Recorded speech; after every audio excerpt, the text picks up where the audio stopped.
Because she wanted a yoga room, my daughter-in-law kicked me out into a blizzard.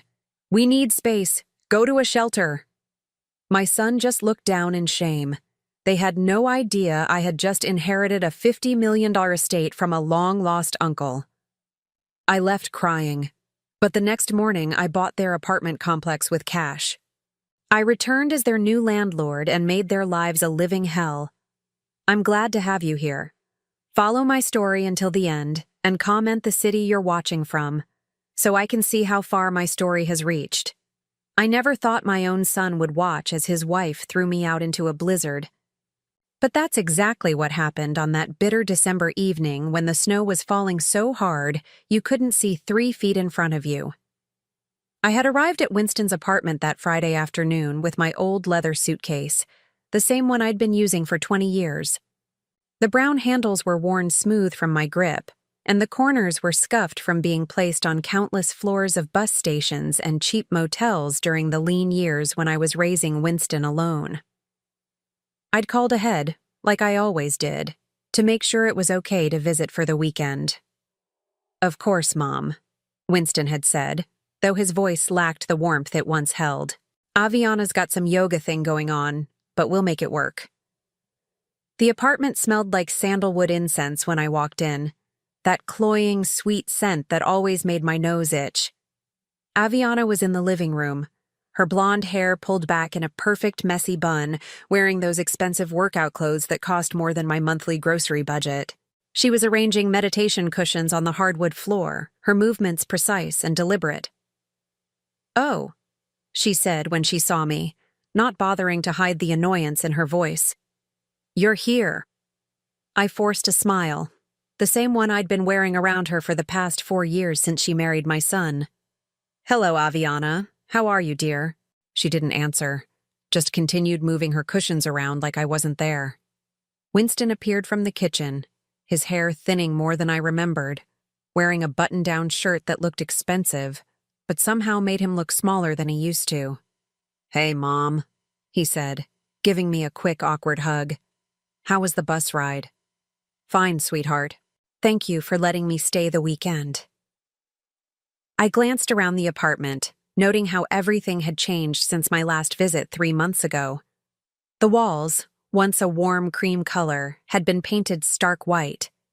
The comfortable old couch where Winston and I used to watch movies was gone, replaced by a sleek gray sectional that looked like it belonged in a doctor's waiting room. "Where should I put my things?" I asked, already knowing the answer would somehow be complicated. Aviana straightened up from her cushions, her green eyes sharp with irritation. "That's actually something we need to talk about." Winston shifted uncomfortably, his hands shoved deep in his pockets.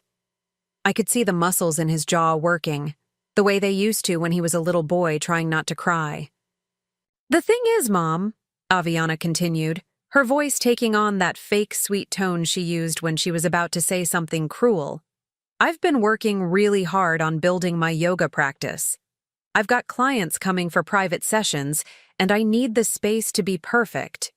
I nodded slowly, not understanding where this was going, but feeling the familiar knot forming in my stomach that always appeared when Aviana started talking. "The guest room," she said, gesturing toward the small bedroom where I always stayed. "It has the best natural light in the apartment. I really need it for my yoga studio." The words hung in the air between us like smoke. I looked at Winston, waiting for him to say something, anything, to defend me or offer an alternative. But he just stood there, staring at his expensive leather shoes, saying nothing. "I see," I said quietly. "Well, perhaps I could sleep on the couch? I don't mind, really." Aviana let out a short laugh. "Oh, that won't work either. I have early morning sessions starting at 6 a.m. I can't have someone sleeping in the living room." Outside, the wind was picking up, rattling the windows. I could hear the weather reporter on their muted television talking about the approaching storm, his hands gesturing at a map covered in angry red and white swirls. "Maybe there's a hotel nearby," I suggested, though I knew my monthly budget of $840 from Social Security wouldn't easily cover an unexpected hotel stay in this expensive neighborhood. "Actually," Aviana said, her voice brightening with false enthusiasm. There's a really nice shelter downtown. I read an article about it in the newspaper. They serve hot meals and everything. The words hit me like a physical blow. I felt my face flush with embarrassment and anger. A shelter?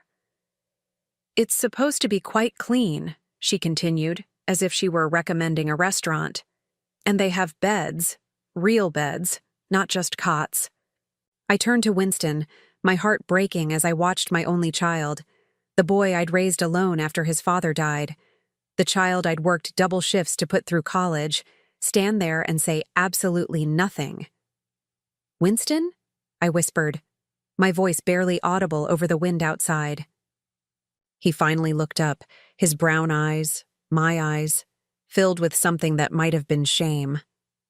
But instead of speaking up for me, instead of telling his wife that throwing his 64-year-old mother out into a blizzard was unthinkable, he just shrugged. Maybe it would be better, Mom, he said, his voice so quiet I almost didn't hear him. Just for tonight. Until we can figure something else out. I felt something die inside my chest at that moment. Not break, die. This wasn't my son anymore. This wasn't the little boy who used to crawl into my bed during thunderstorms, or the teenager who promised he'd always take care of me when he grew up. This was a stranger wearing Winston's face, parroting words his wife had put in his mouth. I see, I said again, my voice surprisingly steady. I picked up my old suitcase, the weight of it familiar and somehow comforting in this moment of complete bewilderment. Aviana was already moving toward the door, eager to get me out before the storm got worse and made her look even more heartless than she already did. The shelter's on 5th Street, she called over her shoulder.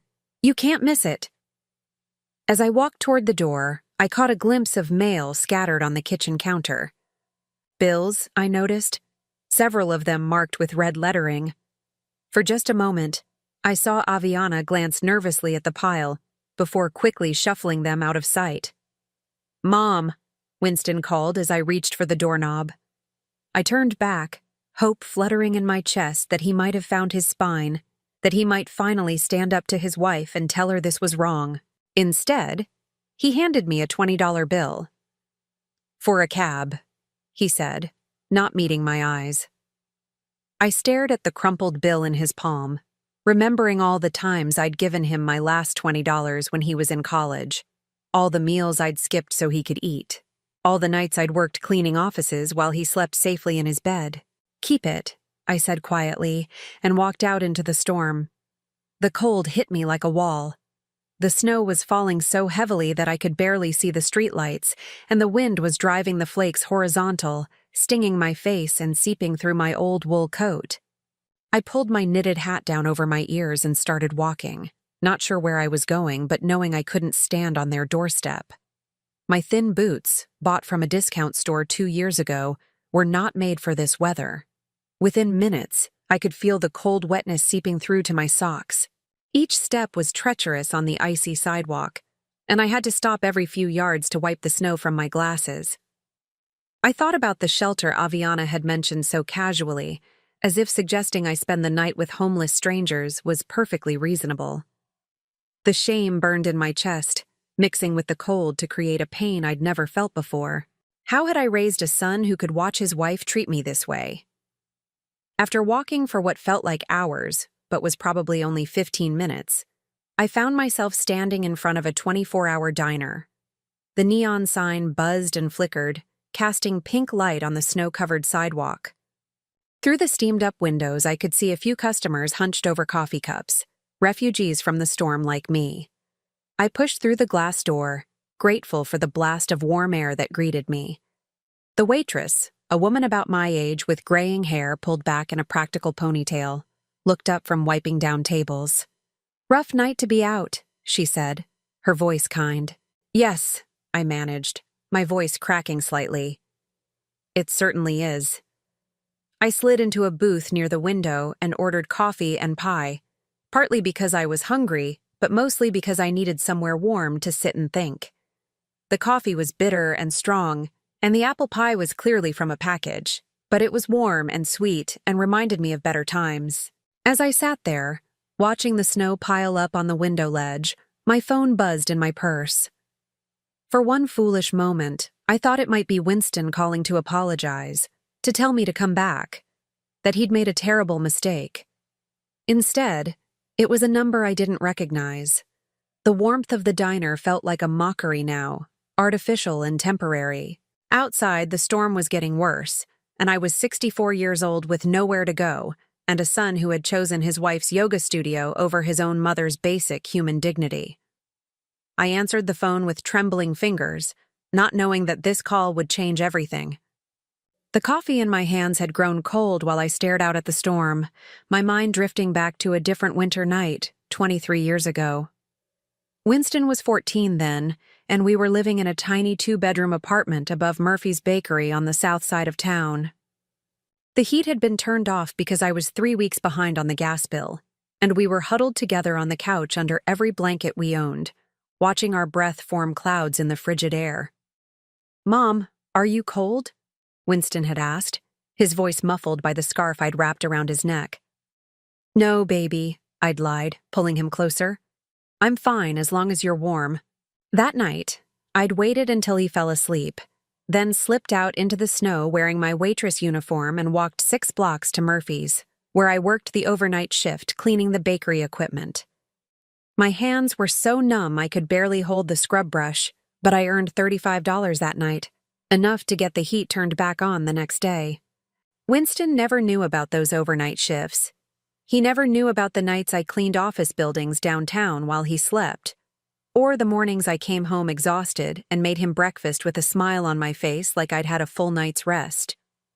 He never knew that I sold my wedding ring, the only thing of value I had left from his father, to buy him a computer for school when he was 16. All he knew was that somehow, we always managed. Somehow, there was always food on the table and heat in the apartment and money for his school supplies. Somehow, his mother always found a way. I used to be proud of that. I used to think I was teaching him something valuable about resilience and determination.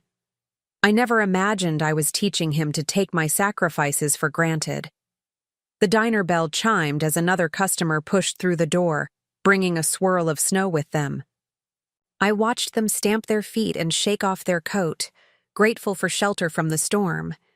And I wondered if Winston ever thought about those nights when I was his shelter, when I stood between him and every hardship life tried to throw at us. After his father died in that car accident, people told me I should consider giving Winston up for adoption. "You're so young," they said. "You could start over, meet someone else, have a real life." But Winston was my real life. He was 5 years old with his father's stubborn chin and my brown eyes, and he needed me. So I kept him, and I worked, and I sacrificed, and I never once regretted it. Not until tonight. My phone buzzed again, still showing that unfamiliar number. I let it go to voicemail, not ready to deal with whatever telemarketer or wrong number was trying to reach me. I had bigger problems than someone trying to sell me a new credit card or extended warranty on a car I didn't own. The truth was, I'd seen this coming for years. Winston had started changing the moment he met Aviana at that yoga retreat in Colorado 5 years ago.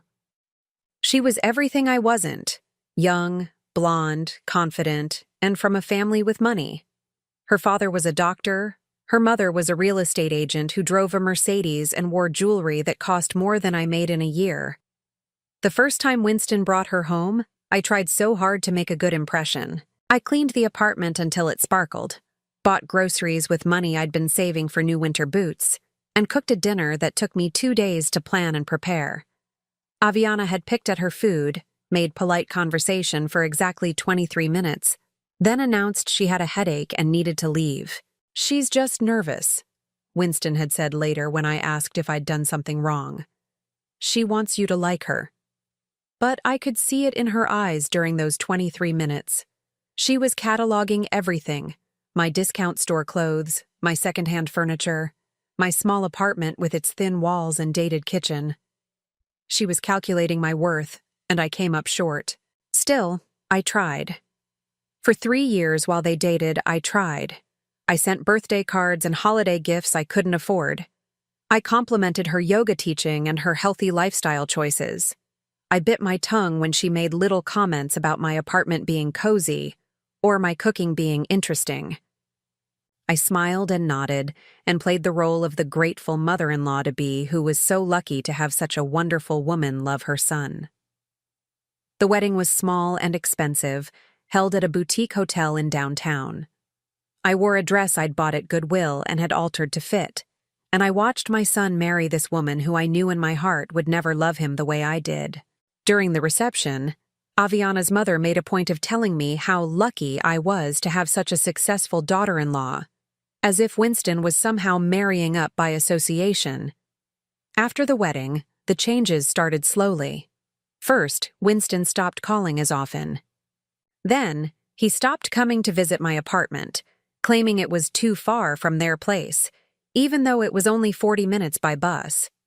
Then came the suggestions that I should visit them instead, but only with advance notice, and only when it was convenient for Aviana's schedule. Gradually, I became a guest in my son's life, instead of a permanent fixture. And the worst part was, he seemed fine with it. He seemed almost relieved to have someone else making the decisions about when and how often he had to deal with his mother. The last time I'd felt truly welcome in Winston's presence was 2 years ago, during a family barbecue at Aviana's parents' house. Their backyard was beautiful, professionally landscaped with a stone patio and an outdoor kitchen that probably cost more than I'd ever made in a single year. I was sitting at the far end of the table, trying to make conversation with Aviana's aunt, when I overheard Winston talking to Aviana's father. "The thing about my mom," Winston was saying, "is that she never really had any ambition, you know. She was content just working those little jobs and raising me. She never wanted more for herself." I'd felt something twist in my chest hearing those words. Never wanted more? I'd wanted everything: college, a career, travel, love, a second chance at happiness. I'd wanted 1,000 things I never got because I was too busy wanting things for him instead. But sitting in this diner now, with snow piling up outside and nowhere to go, I finally understood something I'd been too blind to see for years. Winston didn't remember my sacrifices as love. He remembered them as my job. In his mind, I wasn't a woman who had given up everything for him. I was simply a mother who had done what mothers do. And now that he had a wife to take care of him, my services were no longer required. My phone buzzed a third time, and this time I decided to answer it. Maybe it was someone calling about a job, or a neighbor who'd seen the news about the storm and was checking on elderly residents.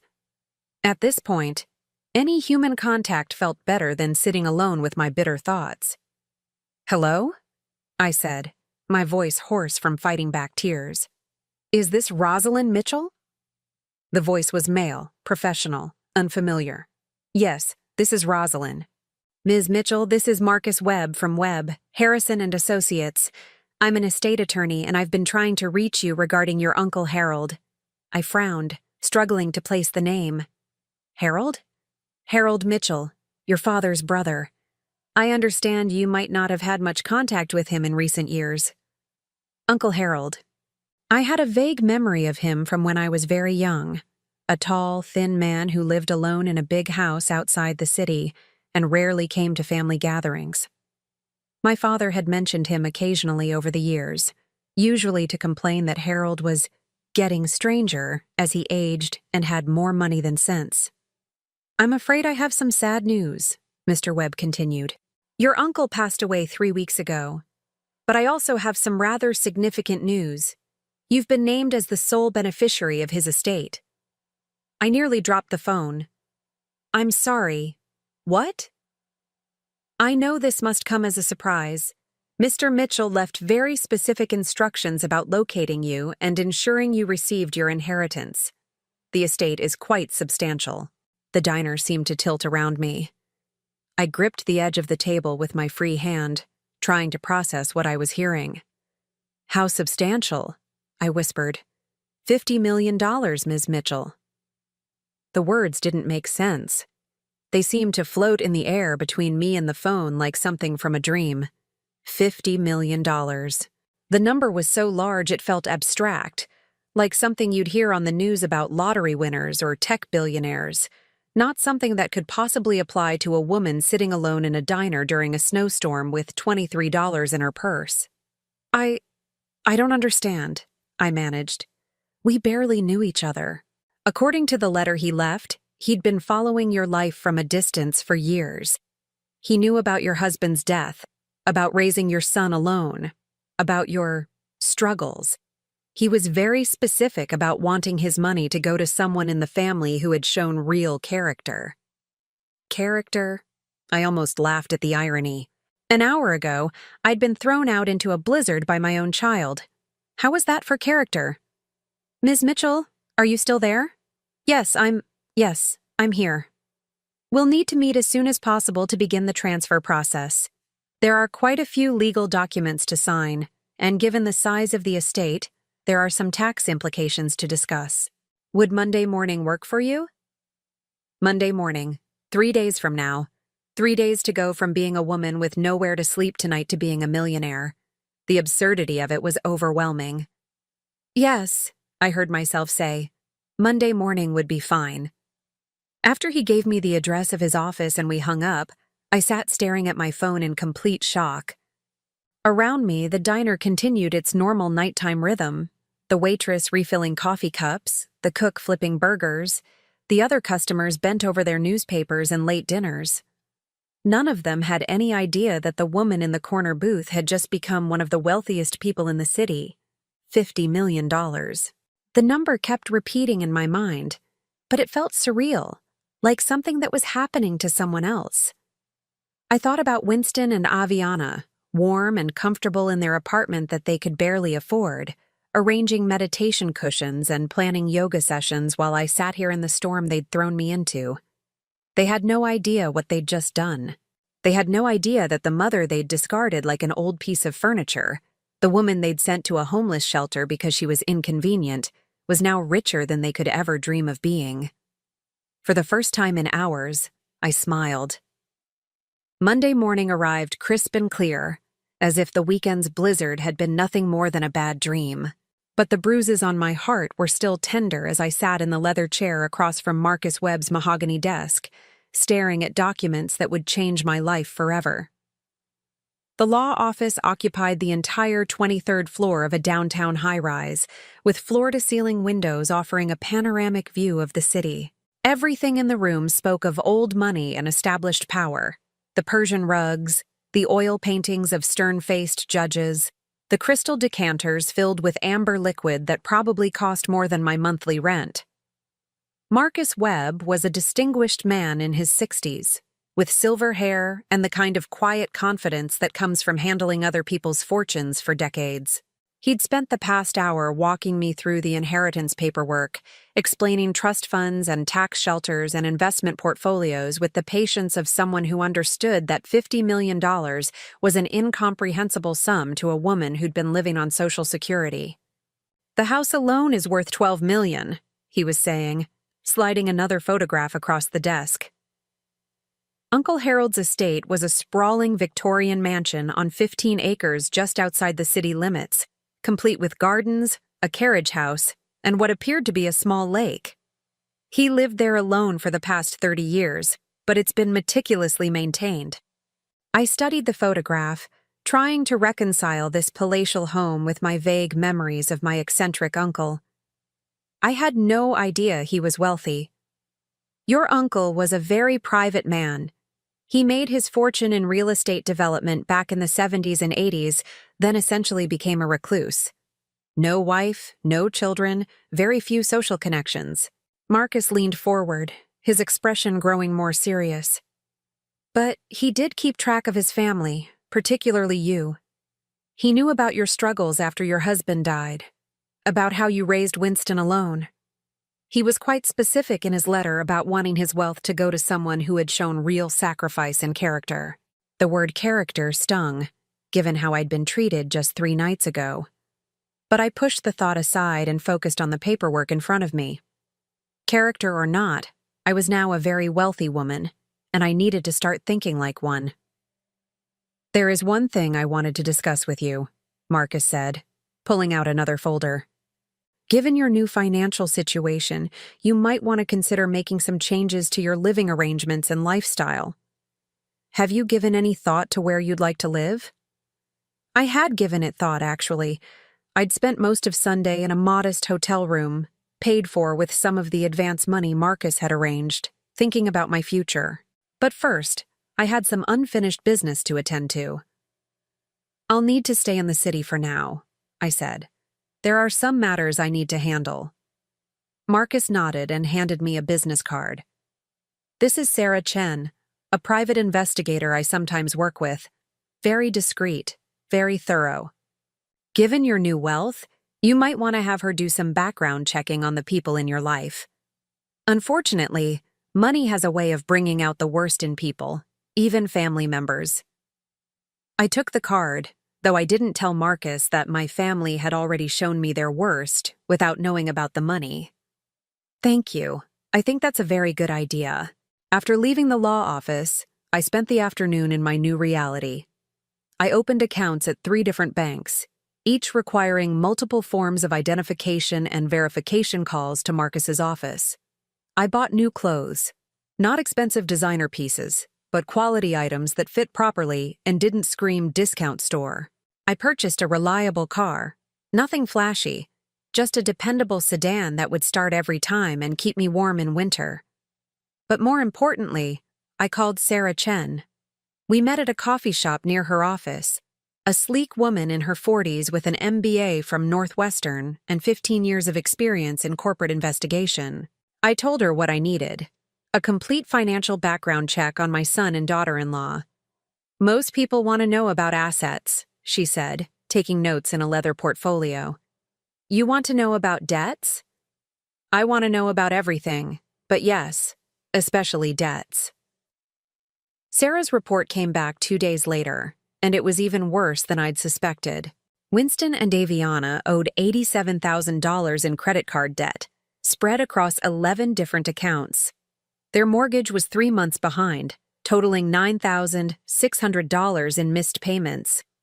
Aviana's yoga business was failing. She'd lost her lease on the downtown studio 6 months ago because she couldn't make the rent, and now she was trying to run private classes out of their apartment to generate income. Even that wasn't working.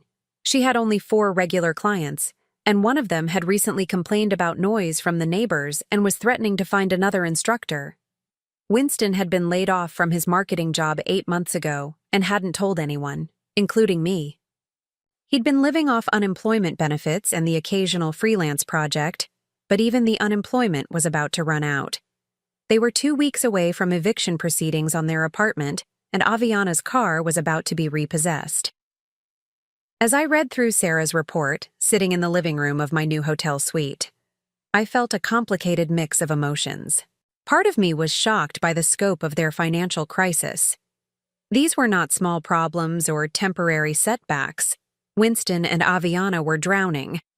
But another part of me, a part I wasn't entirely proud of, felt a cold satisfaction. They'd thrown me out into a blizzard because they needed space for yoga classes that weren't making money anyway. They'd sent me to a homeless shelter because I was inconvenient, because I represented the kind of poverty and struggle they were trying so hard to pretend they'd escaped. They had no idea how close they were to losing everything. I spent that evening walking through the neighborhood where Winston and Aviana lived, studying the area with new eyes. It was a gentrified district full of converted warehouses and trendy restaurants, the kind of place where young professionals went to feel sophisticated and urban. The apartments were expensive, but not particularly well built, and the whole area had that slightly desperate feeling of people trying very hard to appear successful. Their building was a converted textile factory, red brick with large windows and a modern glass entrance that was supposed to look industrial chic. According to Sarah's report, the building had 24 units and had been struggling financially since the developers had overestimated the rental market. Half the units were currently empty, and the management company was behind on maintenance and building improvements. I stood across the street, looking up at what I now knew was Winston and Aviana's 4th-floor apartment. I could see lights on in their windows, Probably Aviana practicing her yoga routines, or Winston sending out more job applications that would likely go unanswered. They were up there right now, probably arguing about money, blaming each other for their problems, never imagining that the solution to all their troubles was standing on the sidewalk below, the solution they'd rejected and humiliated just 1 week ago. The next morning, I called Marcus Webb. "I want to buy a building," I told him. "Certainly. What kind of property interests you? Residential, commercial, investment property?" "The Riverside Lofts on 4th Street. I want you to find out who owns it and make an offer." There was a pause on the other end of the line. "Any particular reason for that building?" "I believe it has potential." It took Marcus 3 days to track down the ownership structure and negotiate a deal. The building was owned by a small real estate investment group that had been trying to unload it for months. They were so eager to sell that they accepted my offer of $12 million without even trying to negotiate. By Friday afternoon, I was the new owner of the building where my son lived. Winston and Aviana had no idea, of course. The sale was handled through a shell company that Marcus had set up, and the management would remain the same for now. As far as my tenants knew, nothing had changed, but everything had changed. I spent that weekend in my hotel suite planning. I had Sarah pull the rental agreements and lease terms for all the units in the building. I studied the maintenance records and building expenses. I reviewed local rental rates and building codes. I was no longer just a heartbroken mother who'd been cruelly rejected. I was a businesswoman with $50 million and a very specific problem to solve. The problem was that my son and his wife had forgotten how to treat people with basic human decency. They'd become so focused on their own wants and needs that they'd lost sight of fundamental values like respect, gratitude, and compassion. They needed to be reminded of these values, and since they'd shown no inclination to learn them on their own, I was going to provide some educational opportunities. On Monday morning, I met with the building's management company. I told them I wanted to implement some improvements to increase the property value and rental income. I authorized a complete renovation of the building's common areas, starting with the lobby and mailroom. I approved new security measures, including cameras and a more sophisticated entry system. I signed off on landscaping improvements and exterior cleaning. All of these changes were perfectly reasonable for a new owner who wanted to improve their investment. The fact that they would also give me detailed information about the comings and goings of my tenants was simply a convenient side effect. I also approved some policy changes. The management company would now be much more strict about lease enforcement. Late rent payments would result in immediate notices. Noise complaints would be taken seriously and documented. Violations of building rules, like using common areas for unauthorized business purposes, would result in warnings and potential fines. These policies would apply to all tenants equally, of course. I wasn't targeting anyone specifically. I was simply ensuring that my building was run professionally, and that all residents followed the same rules. The fact that these rules might be particularly challenging for tenants who were already struggling financially, or who were trying to run yoga businesses out of apartments that were zoned for residential use only, was simply a matter of coincidence. By the end of that first week as a property owner, I had learned several interesting things. Winston left the building every morning at 8:30, dressed in a suit as if he were going to work, but according to the doorman, he usually returned by noon with coffee and a newspaper. Aviana had clients coming to the apartment for yoga sessions, which was technically a violation of both the lease agreement and the building's residential zoning. They'd had 3 noise complaints from neighbors in the past month, and their rent was now 12 days overdue. I sat in my hotel suite that Friday evening, reading through the management reports, and felt a deep sense of satisfaction. Not revenge. I told myself it wasn't revenge. This was simply education. Winston and Aviana needed to learn some important lessons about consequences, about how their actions affected other people, about what happened when you treated others with cruelty and disrespect. I was simply providing them with a learning environment. My phone rang, interrupting my thoughts. The caller ID showed Winston's number. I stared at the phone for several rings, then let it go to voicemail. A few minutes later, I played the message back. "Mom?" His voice sounded strained, worried. I wanted to check on you. Make sure you were okay after that storm last week. I know things got a little heated, and Aviana feels bad about how everything went down. Maybe we could get together for coffee or something. Talk things through?" I deleted the message without calling back. The education had begun. 3 weeks had passed since I'd become the anonymous owner of the Riverside Lofts, and the changes were already beginning to show. What Winston and Aviana didn't know was that their new landlord was watching every move they made, documenting every rule violation, and slowly tightening the screws on their comfortable little world. I'd established a routine of visiting the building twice a week, always in my new car with tinted windows, always at different times of day. I told myself I was simply monitoring my investment, ensuring the management company was doing their job properly. But the truth was more complicated than that. I was studying Winston and Aviana the way a scientist studies lab rats, observing their behavior as their environment became increasingly hostile. The first major change had been the rent increase. As the new owner, I was within my rights to raise rents to market rate when leases came up for renewal. Winston and Aviana's lease was month to month, which meant I could implement changes with 30 days' notice. Their rent went from $3,200 to $4,800 per month, effective immediately. The notice had been delivered by registered mail on a Tuesday morning. I knew because I'd been parked across the street, watching through binoculars as Aviana signed for the envelope. Even from a distance, I could see her face change as she read the contents. She'd stood in the lobby for several minutes, reading the notice over and over as if the words might somehow change. That afternoon, she'd stormed into the management office, demanding to speak with someone in authority. I'd received a detailed report from the property manager within hours. "The tenant in 4B is very upset about the rent increase," Cheryl Martinez had told me over the phone. Cheryl was a professional property manager in her 50s who'd been handling difficult tenants for decades. She claims they can't afford the new rate and wants to negotiate. "What's the current market rate for similar units in the neighborhood?" I'd asked, though I already knew the answer. $4,800 is actually below market. Similar units are going for $5,000 to $5,500. Then we're being very reasonable. Did she indicate whether they plan to sign a new lease or vacate? She asked for 2 weeks to consider their options. I'd given them the 2 weeks, of course. I was nothing if not fair. During those 2 weeks, I'd watched them scramble.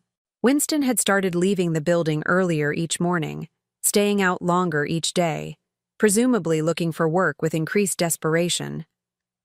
Aviana had increased her yoga sessions, trying to pack more clients into their apartment, despite the noise complaints from neighbors.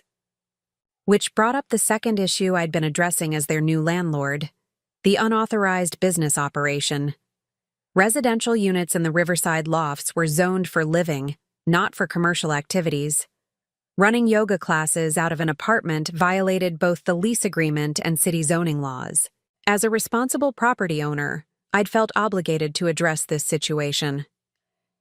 The first warning notice had been delivered on a Thursday, the same day I'd observed Aviana leading a session with 6 students in their living room. The notice was polite but firm, reminding tenants that commercial activities were prohibited in residential units and that violations could result in lease termination. Aviana had ignored the warning. 3 days later, she'd held another session, this time with 8 participants. The tenant below them, a software engineer named David Park, had filed a formal noise complaint. Then the tenant next door had complained about people congregating in the hallway. Then the elderly woman across the hall had expressed concern about strangers coming and going at all hours. The second warning notice had been more serious, outlining specific lease violations and giving them 72 hours to cease all commercial activities. I'd been particularly pleased with that notice, partly because it was legally airtight, but mostly because I'd written it myself. Cheryl had been surprised when I'd requested to personally draft the tenant correspondence, but I'd explained that as a new property owner, I wanted to establish clear communication standards. She'd been happy to let me handle the administrative details. Reading my own words on official letterhead, knowing that Winston and Aviana were reading them in their apartment while struggling to figure out how to pay their increased rent, had given me a satisfaction I hadn't felt in years. The third change I'd implemented was enhanced security monitoring. As a responsible landlord, I'd installed cameras in all common areas: the lobby, hallways, mailroom, and entrance. The cameras were primarily for security purposes, but they also happened to provide detailed records of tenant activities. For instance, I now knew that Winston was lying about having a job. He left every morning in a suit and tie, but the lobby cameras showed him returning within 2 hours carrying fast food breakfast and newspapers. He spent his days in the apartment, probably sending out resumes and scrolling through job listings while pretending to Aviana that he was employed. I knew that Aviana had only 3 regular yoga clients now, down from the 6 she'd had a month ago. 2 clients had stopped coming after receiving noise complaints from other tenants. One had switched to a different instructor after Aviana had to cancel several sessions due to building maintenance issues. Maintenance issues I'd specifically scheduled during her usual class times. I knew they'd been fighting. The cameras couldn't pick up audio, but body language spoke volumes. I'd watched them argue in the lobby after receiving the rent increase notice. I'd seen Aviana throw what appeared to be bills at Winston in the hallway outside their apartment. I'd observed Winston storming out of the building at 11:30 on a Wednesday night, only to return 3 hours later looking defeated. Most importantly, I knew they were falling behind on everything. Their rent was now 26 days overdue. Their car payment was late. I'd seen the repossession notice taped to their vehicle in the building's parking garage. Aviana had started working at a coffee shop downtown, something she'd apparently tried to hide from her yoga clients by wearing a baseball cap and taking the service elevator. All of this information came to me through perfectly legal and ethical channels. I was simply being a diligent property owner, monitoring my investment, and ensuring my tenants were fulfilling their obligations. The fact that these activities happened to be causing considerable stress for Winston and Aviana was simply a natural consequence of their poor financial planning and dishonest behavior. On a cold Thursday afternoon in early January, I was sitting in my car across from the building when I saw something that made my pulse quicken. A man in a gray suit was posted signs in the lobby: eviction notices. I waited until he left, then walked into the building as if I were visiting another tenant. The notices were there in black and white. Winston and Aviana had 72 hours to pay their outstanding rent of $9,600 or vacate the premises. $9,600, exactly 2 months' rent at the new rate. I felt a complex mix of emotions as I read their names on the eviction notice. Part of me felt guilty for orchestrating their downfall so methodically, but a larger part of me felt vindicated. This was justice, not revenge. This was what happened when people treated others with cruelty and disrespect. This was what happened when you threw your mother out into a blizzard because she was inconvenient. That evening, my phone rang again. Winston's number. This time, I answered. "Mom?" His voice was shaky, desperate. "Thank God you picked up. I've been trying to reach you for weeks." "Hello, Winston." My voice was calm, neutral. "Listen, I need to talk to you. Something terrible has happened. Aviana and we're in real trouble." "What kind of trouble?" "Financial trouble. Big financial trouble. We're about to lose our apartment, and I don't know what to do." I let the silence stretch between us, waiting to see what he would say next. "The thing is," he continued, his words coming out in a rush, "our rent got raised, and Aviana's business hit some snags, and I've been having trouble finding work." More silence from me. I wanted to hear how he would ask for help.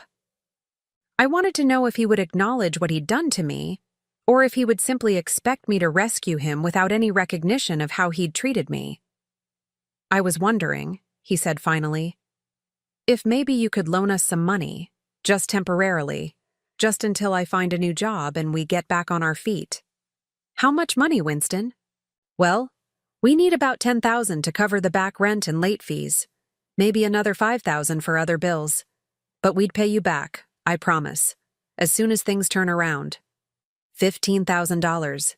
He was asking me for $15,000 just 3 months after his wife had thrown me out into a storm and suggested I stay at a homeless shelter. That's a lot of money, Winston. I know, and I wouldn't ask if we weren't desperate. But Mom, they're going to evict us. We have nowhere else to go. The irony was almost too perfect. 3 months ago, I'd had nowhere to go, and he'd watched his wife send me out into a blizzard. Now he was the one with nowhere to go, calling the mother he'd abandoned to rescue him. Have you tried asking Aviana's parents? I asked. They cut us off. They said we were being financially irresponsible and they weren't going to enable us anymore. So even Aviana's wealthy parents, who'd always looked down on me as poor and unsophisticated, had more sense than to throw good money after bad. They'd recognized that Winston and Aviana's problems weren't temporary setbacks, but the result of fundamental character flaws. I see, I said. And what about your friends? Surely you have friends who could help?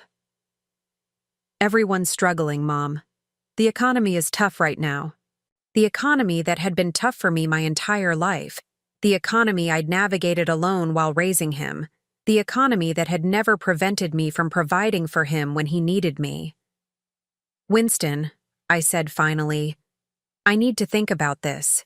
It's a lot of money, and I'm on a fixed income. I know, and I'm sorry to put you in this position, but you're the only family I have left. Family. The word tasted bitter in my mouth. I was family when he needed money, but I hadn't been family when he'd needed courage to stand up to his wife. I'll call you back, I said, and hung up. I sat in my hotel suite that night, looking out at the city lights, thinking about power and justice, and the strange ways life circles back on itself. Winston had asked me for $15,000, not knowing that I could write him a check for $50 million without affecting my lifestyle at all. But money wasn't the issue. Character was the issue. 3 months ago, when I'd needed shelter from a storm, he'd chosen his wife's yoga studio over my basic human dignity. Now that he needed shelter from the storm of his own making, he expected me to choose his comfort over my own sense of justice. Some lessons I'd learned could only be taught through consequences. I didn't call him back that night, or the next day, or the day after that. 72 hours later, Winston and Aviana were evicted from their apartment, their belongings stacked on the sidewalk like a garage sale nobody wanted to buy. I watched from my car as they loaded what they could fit into their aging sedan, arguing about what to take and what to leave behind. Aviana was crying, probably from frustration and humiliation. Winston looked shell-shocked, like a man who couldn't understand how his life had fallen apart so quickly. As they drove away from the building I now owned, I felt a deep sense of closure. Not satisfaction exactly, but something more profound. Justice, perhaps. Or maybe just the understanding that actions have consequences, even when those consequences take months to unfold. They still didn't know that their mysterious new landlord was the woman they'd thrown out into the snow. They still didn't know that every rule violation and rent increase and policy change had been carefully orchestrated by someone who understood exactly how it felt to be discarded and forgotten. But they were learning something important, that the world could be a cold and unforgiving place when you found yourself with nowhere to go and no one willing to help. It was a lesson I'd hoped never to teach my own child. But some lessons, apparently, could only be learned the hard way. 2 weeks after their eviction, Winston and Aviana were living in a cramped studio apartment above a Chinese restaurant on the other side of town. The smell of fried rice and soy sauce seeped through the floorboards day and night, and the neon sign from the restaurant below cast red and yellow shadows across their walls until 3 a.m. The rent was $800 a month, all they could afford, and the landlord had demanded first month, last month, and a security deposit up front. I knew all of this because I'd been following their situation closely. Not stalking. I wasn't a stalker. I was simply keeping track of former tenants who'd caused problems in my building. It was good business practice to monitor people who'd violated lease agreements, in case they tried to rent from me again in the future. At least, that's what I told myself. Sarah Chen, my private investigator, had been providing regular updates on their circumstances. Winston had finally found part-time work at a telemarketing company, making cold calls to sell extended warranties on household appliances.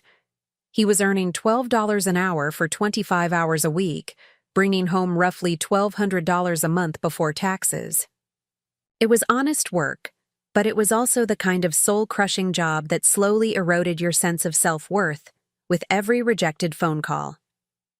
Aviana had given up on teaching yoga entirely. The stress of the eviction and their financial collapse had destroyed her confidence, and she'd lost her remaining clients. She was now working full-time at 2 different coffee shops, pulling double shifts 6 days a week just to help cover their basic expenses. Her hands, which used to be soft and manicured for her yoga practice, were now stained with coffee and cracked from constant washing. But what interested me most was how their relationship was deteriorating under the pressure. According to Sarah's surveillance reports, they were fighting constantly. Not just disagreements or heated discussions, but screaming matches that their thin-walled neighbors complained about regularly. Aviana blamed Winston for losing his job and lying about it for months. Winston blamed Aviana for her failed yoga business and her refusal to consider practical career options earlier. Both of them seemed to blame some mysterious conspiracy for their sudden run of bad luck. They'd spent weeks trying to figure out who was behind their eviction. Winston had contacted 3 different lawyers, but none of them had been willing to take their case once they learned the full details. The rent increase had been legal. The eviction notice had been properly served. All building policies had been clearly stated in their lease agreement. They had no legal recourse against their former landlord. Aviana had become obsessed with the idea that someone was deliberately sabotaging them. She'd convinced herself that one of her former yoga clients, probably someone jealous of her success, had somehow bribed their landlord to get them evicted.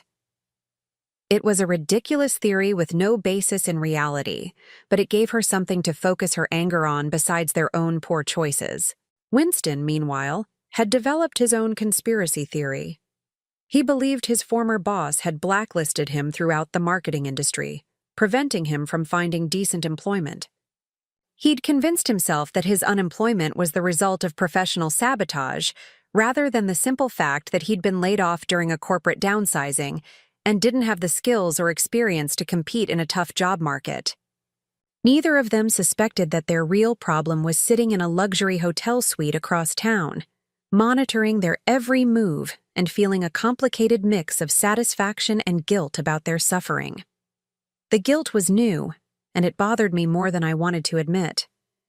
3 weeks into their new living situation, Winston called me again. I'd been expecting the call. Sarah had reported that they were already behind on rent at their new place, and their credit cards were maxed out. They were approaching complete financial collapse, and I was still the only person in their lives who might be able to help them. "Mom," he said when I answered, his voice hollow with exhaustion. "I know you're probably busy, but I really need to talk to you." "About what, Winston?" "About everything. About what happened that night with the storm.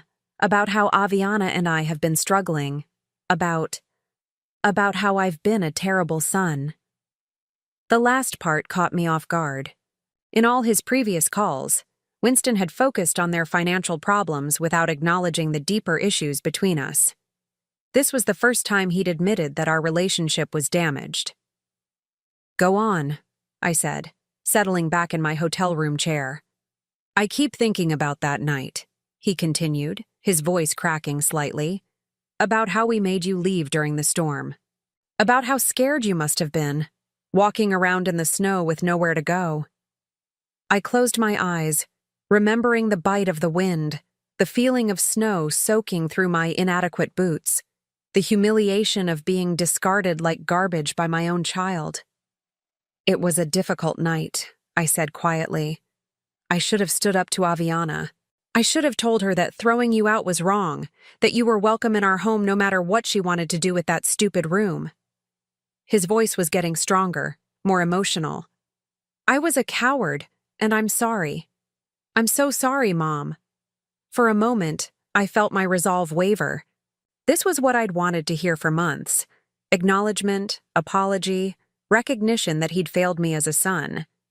The pain in his voice sounded genuine, and part of me wanted to forgive him immediately, to wire him the money he needed and rebuild our relationship.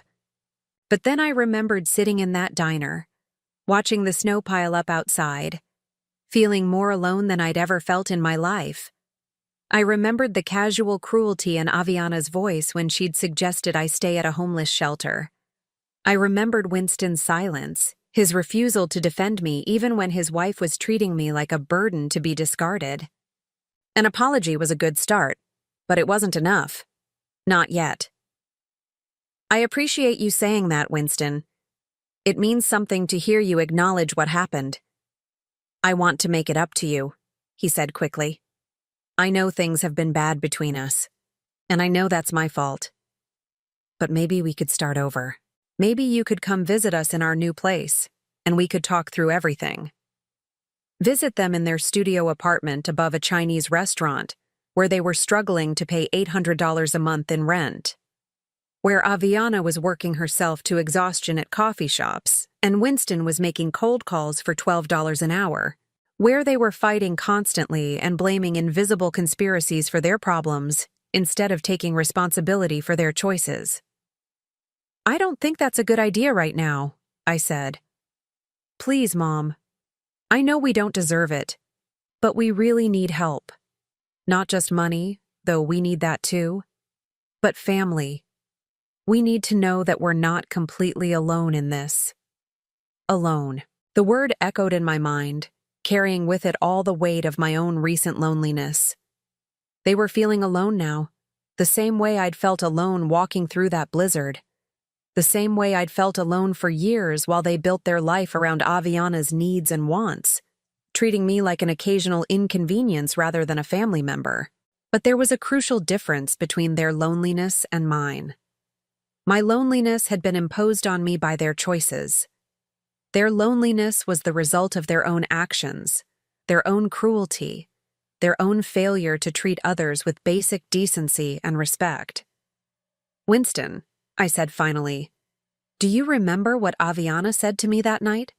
Do you remember her exact words? There was a long pause. She said some things she shouldn't have said. She told me to go to a homeless shelter. She said there was a nice one downtown, like she was recommending a restaurant. My voice was steady, but I could feel old anger stirring beneath the surface. And you stood there and let her say it. You let your wife suggest that your 64-year-old mother should spend the night with homeless strangers, rather than inconvenience her yoga practice. I know, and I'm ashamed of it every day. Are you? Or are you ashamed now because you need something from me? Another long pause. When Winston spoke again, his voice was smaller, more defeated. Maybe both. I don't know. I just know that I've lost everything, and you're the only person who might still care about me. The honesty in that admission hit me harder than his apology had. Winston had always been good at saying what people wanted to hear, but there was something raw and vulnerable in his voice that suggested he was finally telling the truth about his situation. Where is Aviana now? I asked. At work. She's pulling a double shift at the coffee shop. She won't be home until midnight. And how is she handling the stress? Winston let out a bitter laugh. Not well. She's convinced someone is sabotaging us. She thinks one of her old yoga clients bribed our landlord to get us evicted. She's talking about hiring a private investigator to figure out who's behind all our problems. A private investigator. The irony was almost too much to bear. If Aviana hired someone like Sarah Chen, someone competent and thorough, they might actually discover the truth about who owned their former building. They might trace the shell company back to Marcus Webb's law firm, and from there to me. But they probably couldn't afford a real investigator. They were barely scraping together rent money for a studio apartment above a restaurant. Any private investigator they could afford would likely be incompetent or dishonest, someone who would take their money and provide them with useless theories and false leads. Still, the possibility worried me. I'd been careful to cover my tracks, but I wasn't a criminal mastermind. If someone started digging seriously into the ownership of the Riverside lofts, they might eventually uncover my involvement. "Winston," I said, "I want you to listen to me carefully. What happened to you and Aviana? The rent increase, the eviction, all of it, that wasn't sabotage. That was just business. Sometimes landlords raise rents. Sometimes tenants get evicted for violating their leases. It's not personal, and it's not a conspiracy. It's just what happens when people can't pay their bills." "But everything happened at once," he protested. "The rent increase, the noise complaints, all those building policy changes. It felt like someone was targeting us specifically." Maybe, I said gently, it felt that way because you were already in trouble and looking for someone else to blame. Maybe the real problem was that you'd been living beyond your means for months, lying about your employment situation, and running an illegal business out of your apartment." Silence on the other end of the line. When Winston finally spoke, his voice was barely above a whisper. "You're right," he said. "About all of it. We made bad choices and we're paying the price." "Yes, you are." "So what do I do now? How do I fix this?" The question hung between us, heavy with desperation and hope. Winston was asking me to save him, the same way I'd saved him countless times throughout his childhood. But this time was different. This time, saving him would mean rescuing him from consequences he needed to face, lessons he needed to learn about character and responsibility, and treating other people with dignity.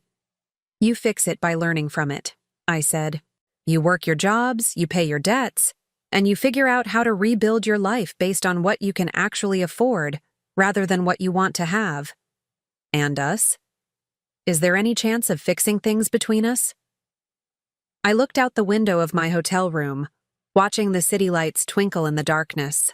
Somewhere out there, Winston was sitting in a cramped studio apartment, probably surrounded by unpaid bills and the smell of fried rice, wondering if he'd destroyed his relationship with his mother permanently. "That depends on you," I said. "On whether you've really learned something from all this, or whether you'll go back to your old ways as soon as things get easier." "I have learned something," he said quickly. "I've learned that family is the most important thing, that treating people badly has consequences, that I need to be a better man." Pretty words, but words were easy. Change was hard.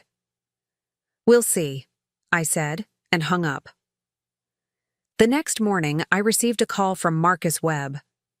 "I thought you should know," he said. "Someone has been asking questions about the ownership of the Riverside lofts. Apparently, a young woman came to the city planning office yesterday, trying to find out who bought the building and when." My pulse quickened. "What kind of questions?" "Basic stuff. Purchase date, price, ownership records. All public information, but it suggests someone is starting to investigate the sale." Aviana. She was actually following through on her conspiracy theory, trying to track down the mysterious new landlord who had destroyed her life. And if she kept digging, if she traced the ownership back through the shell company to Marcus's firm and eventually to me, the whole carefully constructed plan could come crashing down. "What do you recommend?" I asked. "Nothing dramatic. The legal structures we put in place should hold up under casual scrutiny. But if someone hires a real private investigator, someone with experience in corporate law, they might be able to piece things together." I spent the rest of the day thinking about exposure, about what would happen if Winston and Aviana discovered the truth. Would Winston understand that justice had been served? Would he see the poetic appropriateness of learning about homelessness from the woman he'd sent out into a blizzard? Or would he simply see it as confirmation that the world was out to get him, that his mother was just another person trying to destroy his happiness? Either way, I realized, the time for hiding was coming to an end. Soon, one way or another, Winston would learn the truth about what had happened to his life. And then we would discover whether he'd really learned anything at all. The meeting I'd been both dreading and anticipating finally came 6 weeks later, On a gray March afternoon, when the last of winter's snow was melting into dirty slush on the sidewalks, Marcus Webb had called that morning to inform me that Aviana had indeed hired a private investigator. Not a competent one, thankfully, but someone persistent enough to eventually trace the Riverside Loft's ownership back to my shell company. "She knows," Marcus had said simply. "Maybe not everything, but enough to cause problems. You should probably consider how you want to handle this." I'd known this moment would come eventually. Part of me had even wanted it to come. Living with a secret this large was exhausting, and there was something appealing about the idea of finally confronting Winston and Aviana with the truth about what they'd done and what it had cost them. The call came that afternoon. Winston's number, but when I answered, it was Aviana's voice I heard. "We know it was you," she said without preamble, her voice tight with anger and something that might have been fear. I took a slow breath, settling back in my hotel room chair. After months of watching and planning and orchestrating their downfall from the shadows, it felt strange to be speaking directly to the woman who'd thrown me out into a blizzard. "Hello, Aviana," I said calmly. "What exactly do you think you know?" "Don't play games with us. We know you bought the building. We know you're the reason we got evicted, the reason our lives fell apart. What I don't understand is why. Where are you calling from?" "We're in the lobby of your hotel. We're coming up." The line went dead. I stood up and walked to the window, looking down at the street below. Sure enough, I could see Winston's battered sedan parked in front of the hotel entrance, snow melting off its dirty windshield. Within 10 minutes, there was a knock at my door. When I opened it, Winston and Aviana stood in the hallway like a pair of refugees from their own life. Winston looked thinner than he had 6 months ago, his face gaunt and his clothes hanging loose on his frame. Aviana looked worse. Her blonde hair was stringy and unwashed. Her expensive yoga clothes had been replaced by cheap jeans and a coffee shop uniform shirt. And her eyes had the hollow, desperate look of someone who'd been pushed past their breaking point. "Come in," I said, stepping aside. They entered my suite slowly, looking around at the luxury accommodations with a mixture of awe and resentment. The room was larger than their current apartment, with a sitting area, a work desk, and floor-to-ceiling windows overlooking the city. Room service had left fresh flowers on the coffee table that morning, and the air smelled like expensive soap and clean linens. "Nice place," Aviana said, her voice dripping with sarcasm.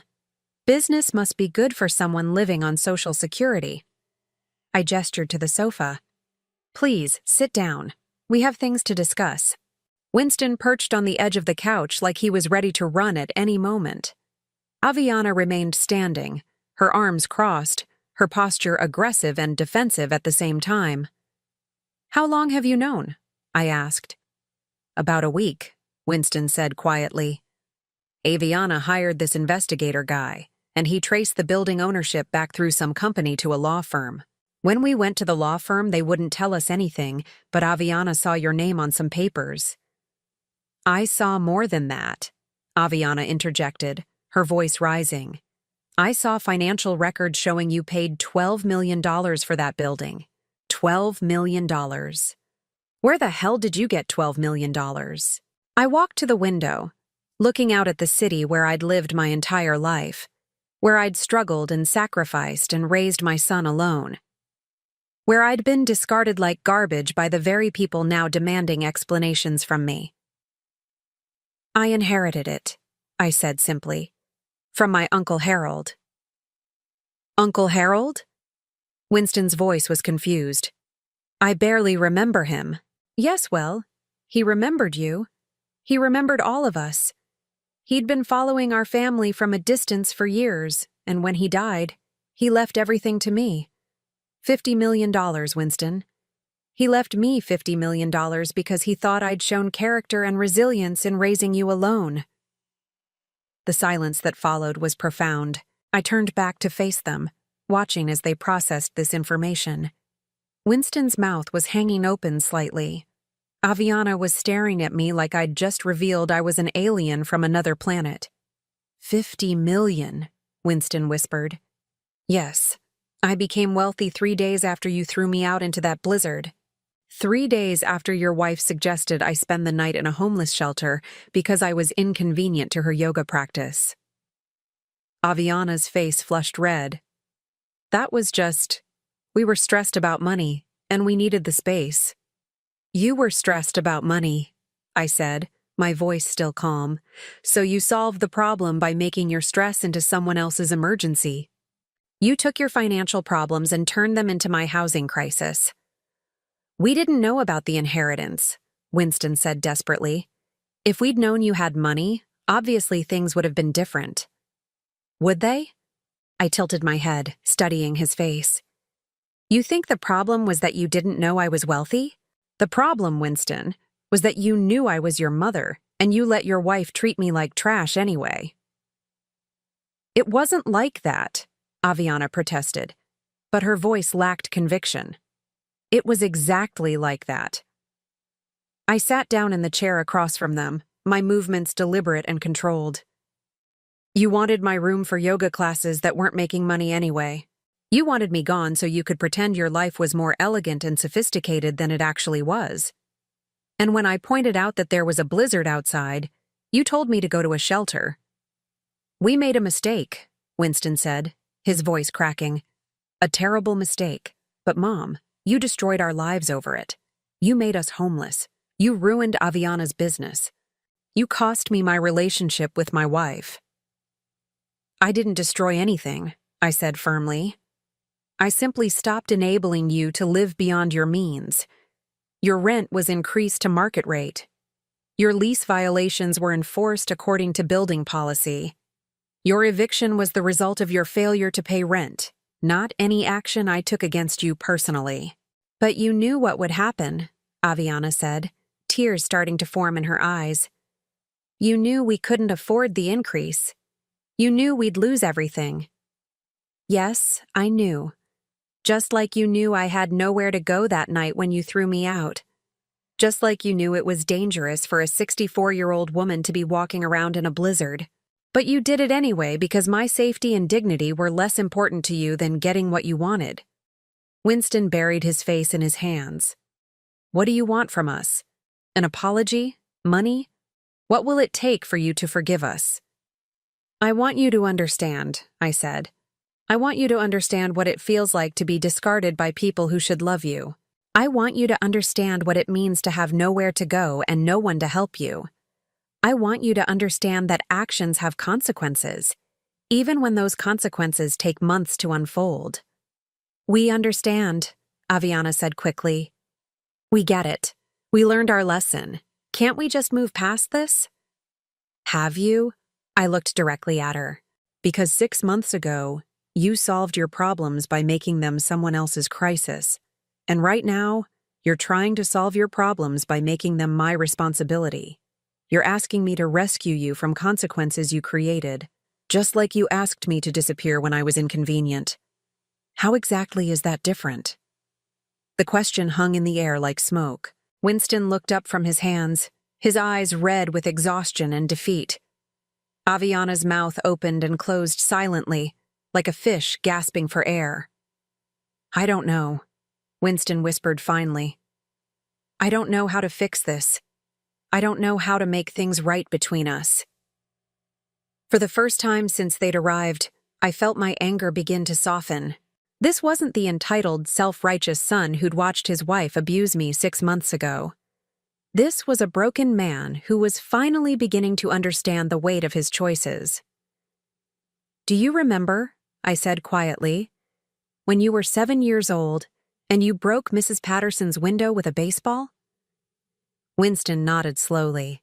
You came home crying, terrified that you were going to get in trouble, and I told you that the only way to make it right was to go to her house, admit what you'd done, and offer to pay for the damage out of your allowance. Do you remember what happened? She forgave me, Winston said. She said accidents happen, and she was proud of me for being honest about it. But you still had to pay for the window. Yes. Because forgiveness doesn't mean there are no consequences. It means that despite the consequences, the relationship can be repaired. I leaned forward, my voice gentle but firm. I can forgive you, Winston. I want to forgive you. But forgiveness doesn't mean I'm going to rescue you from learning the lessons you need to learn. So what happens now? Aviana asked, her voice small and scared. Now you rebuild your lives based on what you can actually afford rather than what you want to have. You work your jobs, you pay your debts, and you figure out how to be the kind of people others want to help rather than the kind of people who take advantage of others' generosity. And us? Winston asked. Is there still a chance for us to have a relationship? I stood up and walked back to the window, looking out at the city where my son was learning hard lessons about character and consequences, where he was discovering what it meant to struggle, to be vulnerable, to need help from others. There's always a chance, I said. But it has to be a real relationship, based on mutual respect and genuine affection. Not a relationship where I'm valued for what I can provide and discarded when I'm inconvenient. How do we prove that to you? Winston asked. I turned back to face them, these two broken people who'd spent months learning what I'd known my entire life, that the world could be cold and unforgiving when you had nowhere to turn and no one willing to help. You don't prove it to me, I said. You prove it to yourselves. You become the kind of people who deserve forgiveness, who deserve help, who deserve love. And maybe someday, if you succeed, we can try again. Winston stood up slowly, his movements those of a much older man. Will you keep in touch? Let us know how you're doing. I'll think about it. Aviana, who'd been silent for several minutes, suddenly spoke up. I'm sorry, she said, her voice breaking. I'm sorry for what I said that night. I'm sorry for how I treated you. I was awful and I know it, and I don't have any excuse except that I was selfish and cruel and I thought I was better than you. It was the first genuine apology I'd received from either of them. Not an apology designed to get something from me, but an acknowledgement of real wrongdoing and genuine remorse. Thank you, I said. That means something. They left a few minutes later, walking slowly toward the elevator like two people carrying invisible weights. I watched from my window as they climbed into their battered sedan and drove away, probably back to their studio apartment above the Chinese restaurant where they'd spend the evening figuring out how to rebuild their lives from scratch. I felt lighter than I had in months, not because I'd gotten revenge. Revenge would have been cold and empty. This felt like something more meaningful. Justice, perhaps. Or maybe just the restoration of natural order. Winston and Aviana had learned what it meant to be vulnerable and powerless. They'd learned that actions have consequences. They'd learned that the people you hurt today might be the people you need help from tomorrow. Whether they'd learned these lessons permanently remained to be seen. People have a remarkable capacity for forgetting hard-won wisdom when life gets easier again. But for now, at least, they understood something about character and consequences that they'd been missing their entire lives. The next morning, I called Marcus Webb and instructed him to begin the process of transferring ownership of the Riverside Lofts to a property management company. I was done playing landlord. I was done orchestrating other people's consequences. It was time to focus on my own life, my own future, my own happiness. 2 weeks later, I moved into Uncle Harold's mansion on the lake. It was too big for one person, but it was beautiful and peaceful, with gardens that needed tending and rooms that needed living in. I hired a housekeeper named Maria who taught me to cook authentic Mexican food. I bought a dog, a golden retriever named Charlie, who'd been abandoned at the animal shelter and needed a second chance. I learned to paint watercolors and took piano lessons and joined a book club with women my age who'd lived full, complicated lives and had interesting stories to share. I traveled to places I'd only read about, Italy, Greece, Scotland, and discovered that the world was full of beauty and kindness when you had the resources to access it safely. 6 months later, I received a letter from Winston. He and Aviana had separated, not bitterly, but quietly, both of them acknowledging that their relationship had been built on shallow foundations that couldn't survive real hardship. Winston was still working at the telemarketing company, but he'd been promoted to supervisor and was taking business classes at night. Aviana had moved back in with her parents and was training to become a physical therapist, a more stable career that would let her help people without requiring them to pay for private yoga sessions. "I think about that night often," Winston wrote. "Not just because of what we did to you, but because of who I was that night. I was a coward and a follower, someone who let others make his moral decisions for him. I'm trying to become someone better, someone you could be proud of. I don't know if I'll succeed, but I'm trying." I wrote back, a short note telling him I was proud of him for trying, that character was built through choices made in difficult times, and that I loved him regardless of his mistakes. I didn't offer him money or invite him to visit, but I left the door open for a future relationship built on mutual respect rather than financial dependence. A year later, we had lunch together at a small cafe near his apartment. He looked healthier, more confident, like a man who'd found his footing in the world. We talked about his work, his classes, his hopes for the future. We talked about my travels and my painting and Charlie the golden retriever. We didn't talk about the inheritance or the eviction or that night in the blizzard. We didn't need to. Those events had served their purpose, teaching lessons that needed to be learned and creating space for something new to grow. Sometimes the most loving thing you can do for someone is refuse to rescue them from the consequences of their choices. Sometimes the greatest gift you can give someone is the opportunity to discover their own strength. As I drove home that afternoon, past the city where I'd struggled for so many years, toward the lake house where I was finally, truly at peace, I thought about Uncle Harold and his unexpected gift. He'd given me more than money. He'd given me the power to choose my own story, to decide how my life would end rather than simply enduring whatever others chose to give me. And in the end, I'd chosen forgiveness over bitterness, wisdom over revenge, and hope over despair. I'd chosen to use my inheritance not just to punish those who'd wronged me, but to teach them and myself about the kind of people we could choose to become. It had taken 64 years, but I'd finally learned that the most powerful inheritance isn't money or property. It's the understanding that you always have the power to choose who you want to be, how you want to treat others, and what kind of legacy you want to leave behind. And that knowledge, I realized, was worth more than $50 million. Now I'm curious about you who listened to my story. What would you do if you were in my place? Have you ever been through something similar? Comment below, and meanwhile, I'm leaving on the final screen 2 other stories that are channel favorites, and they will definitely surprise you. Thank you for watching until here.